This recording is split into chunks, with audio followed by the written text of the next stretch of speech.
फरमाते हैं कि मैं ना मजदूर लेने गया। बगदाद के चौक में मजदूर बैठे होते थे, तो मेरी उन मजदूरों में से ना एक नौजवान बच्चे पे नजर पड़ी। बड़ा कमजोर सा वजूद था, लेकिन चेहरे पर इबादत का निशान था। माथा बताता था कि नमाज का बड़ा ख्याल रखता है। मैं उसके करीब गया। चेहरे भी बड़ा कुछ बताते हैं ना, चेहरों में भी बड़ी रानाई होती है। फरमाते हैं मैं करीब गया, मैंने उसको कहा बेटे मजदूरी करोगे? तो कहने लगा मजदूरों में बैठा हूँ तो हुजूर मजदूरी के लिए ही तो बैठा हूँ। तो मैंने कहा कि चलो फिर। कहने लगा नहीं मेरी कुछ शर्तें। मैंने कहा बताओ। कहने लगा पहली शर्त यह है कि लोग 4 दिनार दिहाड़ी लेते हैं, मैं 3 दिनार लूँगा। मैंने कहा यार भाई तो बड़ी बेहतरीन है, बाकी भी इस तरह की रख ले।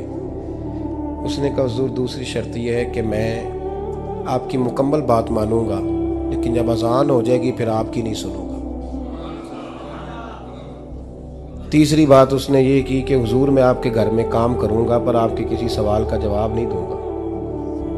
कहते मैंने कहा यार तू बड़ा अजीब है, शर्तें तो मालिकों की होती हैं। कहने लगा जी बहरहाल मैं शर्तें लगा के जाता हूँ। फरमाते मैं उसे घर ले आया। काम मैंने उसको बताया तो जो काम मजदूर सारे दिन में करता है ना, उसने 2 घंटे में ही कर दिया। हमारे मजदूर सिगरेट पीने में भी तो आधा घंटा लगाते हैं, वो चाय पीने जाएं तो पौना घंटा वहां। उनको भी तो दयानतदारी करनी चाहिए कि नहीं करनी चाहिए? ने मुआहदा किया है ना जी, तो पूरा उतरना चाहिए ना।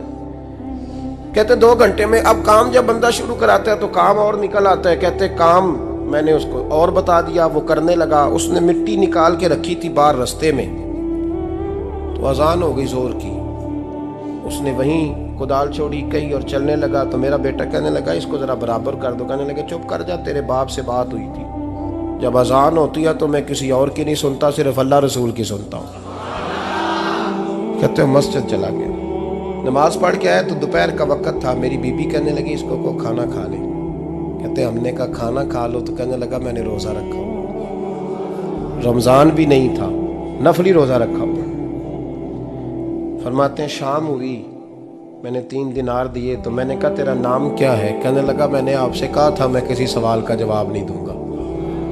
तो वो चला गया। अगले दिन मैं फिर लेने गया उसे, काम कुछ और निकल आए। तो लोगों ने बताया वो सिर्फ हफ्ते वाले दिन आता है। मैंने कहा क्यों? कहने लगे जी वो कहता है मेरा हफ्ते का खर्चा 3 दिनार है, जब 3 दिनार कमा लेता हूं तो बाकी सारा टाइम अल्लाह रसूल की जिक्र में गुजार दिया करता हूं। फरमाते हैं जी अगले हफ्ते मैं फिर लेने गया। मैंने पूरा हफ्ता इंतजार किया कि काम उसी से कराना है। मैं जब गया तो मैंने कहा चलो। कहने लगा मेरी शर्तें याद है ना? और मैंने कहा याद है भाई साथ चल। फरमाते हैं काम कराया। 2-3 हफ्ते वो आता रहा।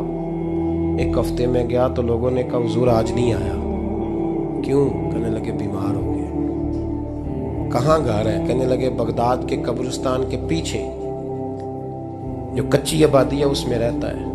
फरमाते मैं गया, दरवाजे पे दस्तक दी तो कहने लगा हुजूर आप हैं? दरवाजा खोला है, आ जाइए। फरमाते हैं मैं अंदर गया तो मैंने कहा तुम्हें कैसे पता चला मैं आया हूँ? कहने लगा हुजूर अल्लाह वाले हो, आप नहीं आना था, वरना अमीर तो गरीबों का पता लेने कोई नहीं आते। कहते मैं करीब गया तो कहने लगा मैं आपका इंतजार कर रहा था, तेज बुखार है, तप रहा। जेब से कुछ पैसे निकाले। कहने लगा ये पैसे रख लें। एक अंगूठी निकाली। कहने लगा हुजूर आज रात को मेरा इंतकाल हो जाएगा, इन पैसों का कफन खरीद के सुबह जनाजा पढ़ के मुझे दफन कर देना, और जब दफन करो तो ये अंगूठी लेके असर के बाद हारून रशीद के पास जाना। आप उसे कहना मैंने मिलना है पर वो आपको टाइम नहीं देगा। आप उसको आवाज़ दीजिएगा कि तेरी एक अमानत है मेरे पास, फिर वो आपसे मिलेगा तो अंगूठी दे दें, फिर आप मेरी तरफ से फारिग हैं। हज़रत फरमाने लगे तेरा नाम? और कहने लगा हुजूर वक़्त थोड़ा है, आज रात मैंने जाना है, बड़ी लंबी माफ़ी मांगनी है रब करीम से, अगर मुनासिब समझे तो मुझे अपने रब से तन्हाई कर दे दे। फरमाते हैं मैं आ गया पर उसकी बातों ने मुझे सारी रात सोने नहीं दिया। फरमाते हैं सुबह बड़ी मुश्किल से सूरज निकला, मैं गया दरवाजे पे हाथ रखा तो दरवाज़ा खुला हुआ था। अंदर दाखिल हुआ तो खुशबुएं मेरा इस्तकबाल कर रही थी। जब चेहरे से कपड़ा हटाया तो उसका तो इंतकाल हो चुका। इंतकाल हो चुका है। ऐसे है जैसे किसी का दीदार करके सोया है। कहते मैं तो 2 आदमी ले गया था जनाजे पे, पर पता नहीं दुनिया किधर किधर से आई, कहां कहां से। अखां जदों मीटियां जमाना मैनू रोवेगा, अपना ते अपना बेगाना मैनू रोवेगा।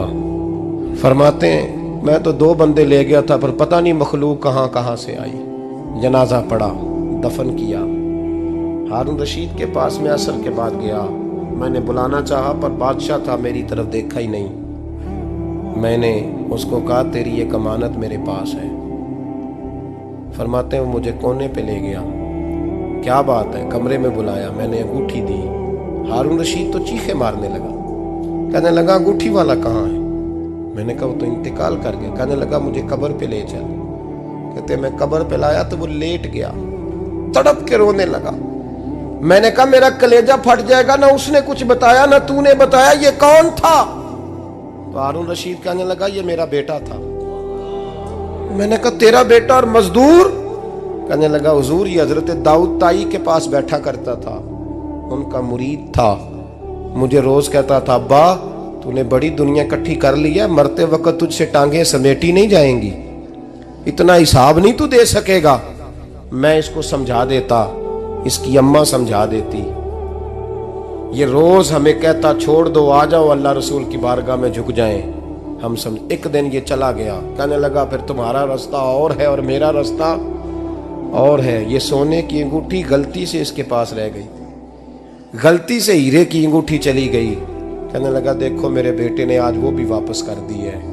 फिर तड़प के कहने लगा हारून रशीद था तो ये मेरा बेटा, पर मेरा मुर्शद निकला, मेरा पीर निकला। भाई जिंदगी तो बड़ी थोड़ी है ना। बाबा साहब ने कहा था उठ फरीदा सुत्या, और दाढ़ी आ गया पूर, अग्गा नेड़े आ गया, पिछा रह गया दूर। उठ फरीदा सुत्या खलकत वेखन जा, मते कोई मिल जाई बख्शिया ते तू ही बख्शिया जा। उठ फरीदा सुत्या झाड़ू दे मसीत, तू सुते रब जागदा तेरी डाडे नाल परीत। मेरा रब हमें भी अपनी बारगाह में कबूल